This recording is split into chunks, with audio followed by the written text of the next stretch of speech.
Sermon number 223. O thou man! What hath beguiled thee from thy Lord, the most gracious one? In the name of Allah, the Beneficent, the Merciful. The addressee, in this verse, is devoid of argument and his excuse is most deceptive. He is detaining himself in ignorance. A man! What has emboldened you to commit sins? What had deceived you about your Allah, and what has made you satisfied with the destruction of yourself? Is there no cure for your ailment or no awakening from your sleep? Do you not have pity on yourself as you have on others? Generally, when you see anyone exposed to the heat of the sun, you cover him with shade. Or if you see anyone afflicted with grief that pains his body, you weep out of pity for him. What has then made you patient over your own disease? What has made you firm in your own afflictions? And what has consoled you from weeping over yourself, although your life is the most precious of all lives to you? And why does not the fear of an ailment that may befall you in the night keep you wakeful, although you lie on the way to Allah's wrath due to your sins? You should cure disease of languor in your heart by determination, and the sleep of neglectfulness in your eyes by wakefulness. Be obedient to Allah, and love His remembrance, and picture to yourself that you are running away while He is approaching you.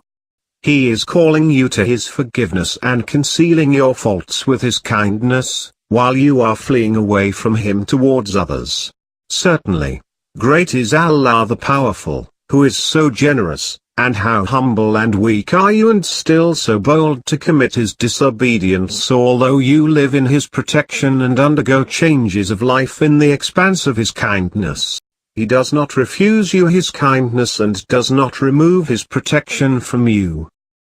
In fact, you have not been without His kindness even for a moment, whether it be a favor that He conferred upon you or a sin of yours that He has concealed, or a calamity that He has warded off from you.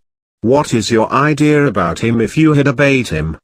By Allah, if this had been the case with two persons equal in power and matching in might, one being inattentive and the other showering favors upon you, then you would have been the first to adjudge yourself to be of bad behavior and evil deeds. I truthfully say that the world has not deceived you, but you have had yourself deceived by it. The world had opened to you the curtains and divulged to you everything equally. And in all that it foretold you about the troubles befalling your bodies and the decay in your power, it has been too true and faithful in promise, and did not speak a lie to you or deceive you. There are many who advise you about it, but they are blamed, and speak the truth about it, but they are opposed.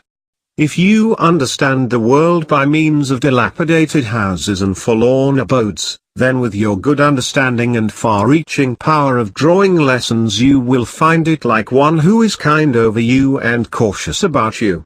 It is good abode for him who does not like it as an abode, and a good place of stay for him who does not regard it a permanent home for stay. Only those who run away from this world today will be regarded virtuous tomorrow, when the earthquake occurs, the day of resurrection approaches with all its severities.